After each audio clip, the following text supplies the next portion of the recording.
I know you're writing a book and you're about to finish it. So, what is the book about? So the book is a memoir. The book is about my life.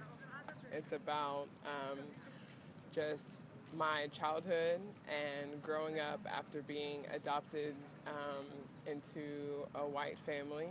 It's about confusion of race. It's about just, kind of how it was to grow up in a white household, go to an all white school, church, community, everything, and really be confused about your identity.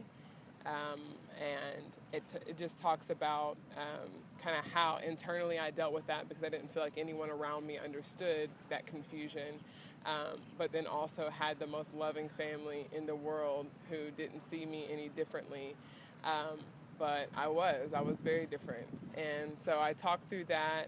I talked through getting to college and having my first black friends, my roommates, who really, taught me how to embrace the culture, taught me everything there was to know about, just being black and what that means. And so I kind of go through college and just about, all the ups and downs with that. And then, when I was young, my family told me that my mother was dead. And so, I find her and meet her at 18 years old. And I just talk about how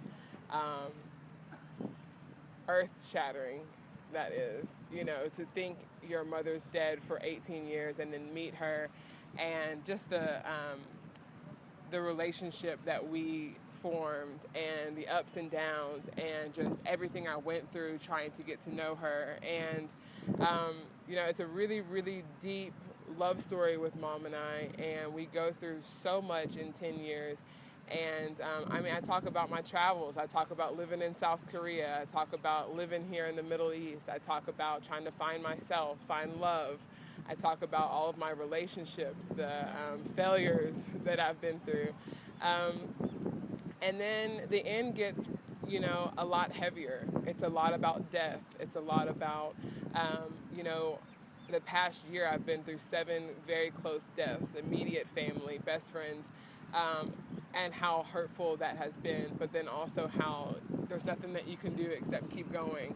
And I think the most powerful story that I tell in the book is about mom dying.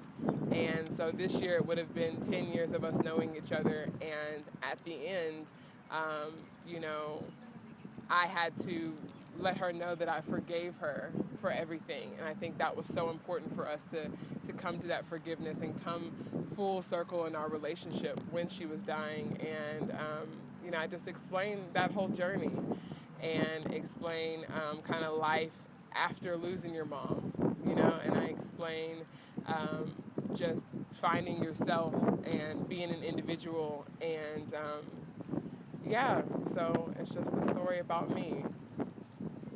Tell us a little more about your favorite chapter in that book, if there is one. Yeah, so my favorite chapter is called Don't Sit With Me. And it's so powerful and so emotional for me because it's a story that I kind of pushed down for a long time, like so deep that I didn't remember it until my mom asked me, what is the moment that you're most ashamed of? And it was when I was in elementary school, and there was this young Mexican girl who went to our school who adored me, who just wanted to play with me, and who would come try to find me at lunch and come trying to find me at recess. And, for me, I had my small group of white girlfriends, and, I was trying to fit in myself as the minority. So, I didn't want her to kind of give me away, I guess. I didn't want, to start accepting and being around her, being two minorities in this all-white school. So I was very mean to her. And this one day is the most painful, memory that I have. That I never want to hurt anyone. And I hurt this girl that day. And I just can't believe that I did something like this. So I just explained you know, what happened on the playground, and, you know, just explain how, you know, when evil manifests itself in you, or when you don't accept yourself, you know, how you won't accept others. And, you know, I am very ashamed of it, but very proud to look back and say that, you know, I know why I did it. Did you ever meet her again? Like, did you see her? I haven't, but in the book at the end, I tell her, if this book somehow finds its way into your hands and, you know, you see this, I'm so sorry, you know, and I just hope that she accepts my apology and that she understands why I did it.